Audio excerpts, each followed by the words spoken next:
வணக்கம். இப்போ நான் உங்களுக்கு புடலங்காய் வறுவல் எப்படி செய்கிறதுன்னு சொல்லி கொடுக்க போகிறேன். பாருங்கள், 1/4 கிலோ புடலங்காய் எடுத்து வட்ட வட்டமாக நறுக்கி வச்சுருக்கேன். புடலங்காயை நல்லா கழுவிட்டு வட்ட வட்டமாக நறுக்கி வச்சுருக்கேன். 2 ஸ்பூன் மிளகாப்பொடி, 2 ஸ்பூன் அரிசி மாவு, 2 ஸ்பூன் சோள மாவு, 1 ஸ்பூன் தயிர், இந்த பொடிகள் பூரா சீரகப்பொடி, சோம்பு பொடி, மிளகு பொடி, மஞ்சள் தூள், கரம் மசாலா, பெருங்காயப்பொடி கொஞ்சம் எல்லாம் எடுத்து அரைப்பழம் எலுமிச்சம்பழம் அதில் போட்டு கடைசியாக புளியறதுக்கு எலுமிச்சம்பழம், 2 ஸ்பூனு இஞ்சி பூண்டு விழுது, உப்பு தேவையான அளவு போட்டுக்கோங்க. இப்போ புடலங்காயில் எல்லாத்தையும் போட்டு நல்லா பெசரி எல்லாம் ஒவ்வொன்றா போடணும். போட்டு நல்லா பெசரி எடுக்கணும். பெசரிட்டு ஊற வைக்கணும். இப்போ நான் உங்களுக்கு எல்லாம் எப்படி பெசறதுன்னு சொல்லுவேன். புடலங்காயில் நல்லா விதைய எடுத்துட்டு நறுக்கி வச்சு பெசறதுக்கு ரெடி ஆகிட்டோம். இப்போ பாருங்கள், புடலங்காய் எப்படி நறுக்கியிருக்கேன். வட்ட வட்டமாக இப்படி நல்லா நறுக்கிக்கணும்.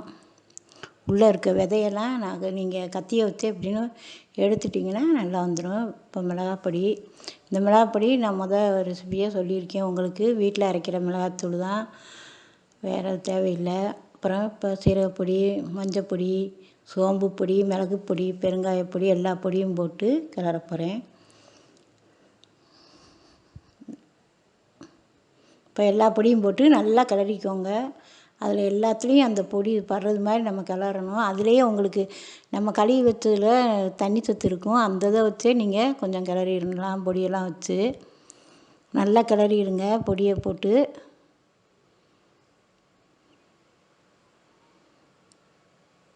இப்போ மாவு, சோள மாவு, 2 ஸ்பூன் அரிசி மாவு இதையும் போட்டு நல்லா கிளறணும். நம்ம ஒவ்வொன்றா போட்டு கிளறினாத்தான் நமக்கு அடியில் வரைக்கும் கிளறி அது பூராத்துலேயும் புடலங்காய் அவ்வளோவுலையும் நமக்கு அந்த படணும். அதுக்காகத்தான் நான் ஒவ்வொன்றா உங்களுக்கு போட்டு காமிக்கிறேன். தேவையான அளவு உப்பு 1 ஸ்பூன் போட்டுக்கோங்க, சரியாக வரும். இஞ்சி பூண்டு விழுது 2 ஸ்பூனு,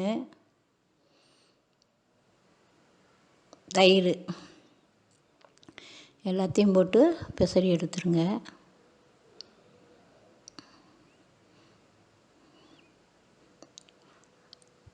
நல்லா ஒரு கிண்ணத்தில் போட்டு நல்லா பேசன் மாதிரி வச்சு கிளறுங்க.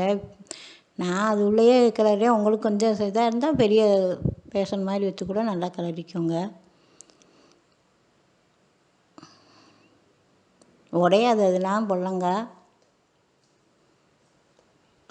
தண்ணி கொஞ்சம் அதாவது இன்னும் கொஞ்சம் இதாக இருக்கிறதுனால லேசாக தண்ணி தெளிச்சுக்கோங்க.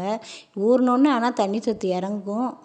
நீங்கள் லேசாக தெளித்து, ஏன்னா நம்ம பெசரி ஊற வைக்க போகிறோமா, அதனால் உங்களுக்கு எல்லாத்துலேயும் அந்த படணும். மசால் பொடி படணும், மசாலு இதெல்லாம் எல்லாம் படணுன்றதுக்கு தான் நான் லேசாக தண்ணி தெளிச்சுக்கோங்க. நிறையா தெளிச்சிடாதீங்க, லேசாகவும் தெளிக்கணும். அதுவே பாருங்கள் பெசரியில் தெரியும். இப்போ எலுமிச்சம்பழம் புழிஞ்சிருக்கு.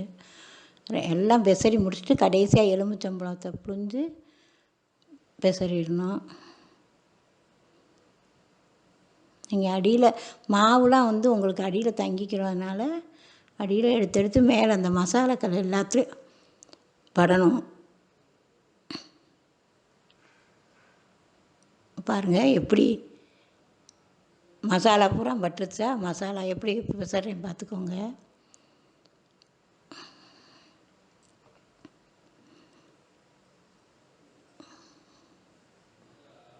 ஒன்றொன்னா தனித்தனியாக எடுத்து நீங்கள் அந்த மசாலாக்கள் படாட்டினாலும் அது தனித்தனியாக எடுத்து அந்த இதில் நம்ம அந்த பஜ்ஜிக்கு போட்டு எடுக்கிறது மாதிரி அப்படி உள்ளே வச்சு அப்படி எடுத்திங்கன்னா எல்லாத்துலேயும் மசாலா தடவி இதை நல்லா 1/4 மணி நேரம் ஊற வச்சிடணும்.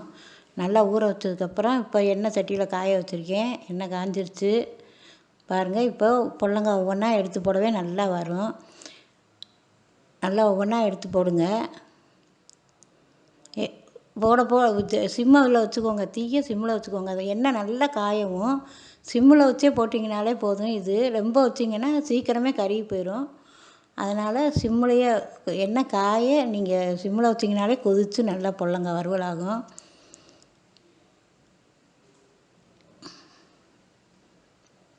பாருங்கள். இப்போ போட்டுட்டு கிளறி விட்டிங்கன்னா இந்த இதாக இருக்கும், வெந்திருக்கும், அடியிலே வெந்திருக்கும். ஏன்னா அந்த மசாலாக்கள்லாம் புடலங்காய் வந்து லேசான தோல் இது தானே, அதனால் உங்களுக்கு சீக்கிரமாக அது வெந்துடுறதுக்கான வாய்ப்பு இருக்குது.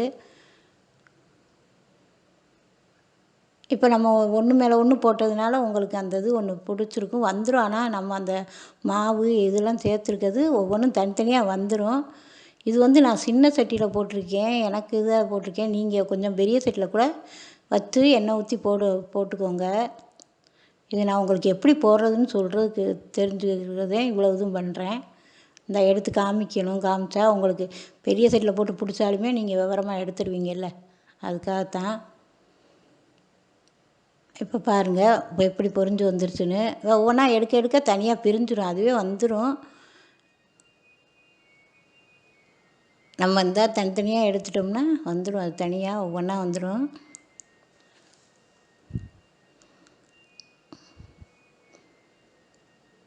திருப்பி விட்டிங்கன்னா அது புடலங்காய் வறுவல்னே தெரியாது, அப்படி ஒரு நல்ல ஒரு டேஸ்ட்டாக வந்துடும். சைவக்காரவங்களுக்கெலாம் நீங்கள் மீன் வறுவலுக்கு பதிலாக இந்த புடலங்காய் வறுவலை செஞ்சு கொடுத்தீங்கன்னா அவங்களும் சந்தோஷப்பட்டுக்குவாங்க. நம்ம சைவக்காரவங்களுக்கு கறி சாப்பிட்றவங்க மீன் கறி கோழி பிரியாணின்னு சாப்பிட்டா நம்ம குஸ்காவை போட்டு இந்த வறுவலை புடலங்காய் வறுவலை வச்சு கொடுத்தோம்னா அவங்களுக்கு ஒரு சந்தோஷமாக போயிடும், மீன் சாப்பிட்டதுக்கு சமமாக போயிடும், அவங்களையும் சந்தோஷப்படுத்திடலாம்.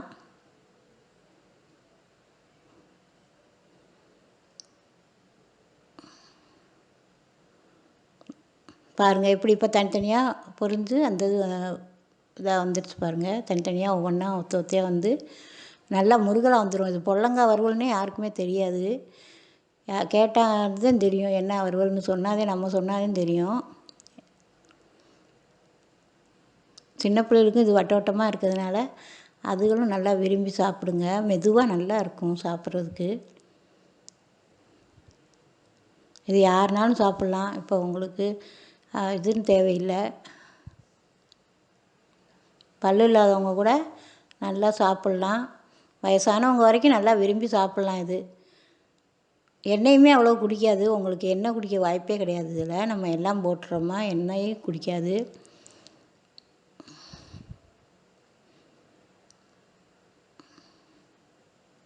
நான் அதே உங்களுக்கு கொஞ்சம் எண்ணெய், அந்த எண்ணெய் சின்ன சட்டியாக வச்சு போட்டு காமிச்சிருக்கேன். நீங்கள் உங்களுக்கு இப்படி கிண்டி விட கொஞ்சம் சங்கடமாக இருக்குன்னா நீங்கள் பெரிய சட்டியில் கூட வச்சு போட்டு கொடுங்க. இப்போ வறுவல் ரெடி ஆயிடுச்சு, ருசியான புடலங்காய் வறுவல் ரெடி ஆயிடுச்சு. இதை எல்லோரும் சின்ன பிள்ளைகளுக்கெல்லாம் கொடுங்க, சந்தோஷமாக சாப்பிடுவாங்க.